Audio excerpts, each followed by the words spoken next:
What's up YouTube? Welcome to Code with Lakshit. So in this tutorial, we are going to practice the object-oriented programming language by creating a project. So which project?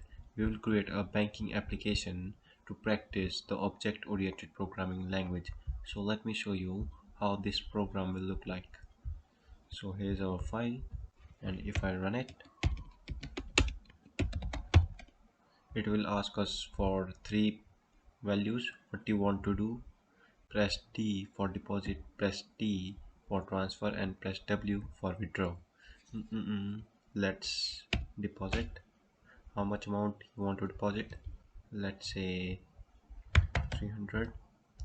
Your transaction is successful and your balance is 1312. And one more thing is that the balance which is here stored in this bal.txt file. Here you can see the balance has been updated. If I again do it, let's say withdraw, let's withdraw 200.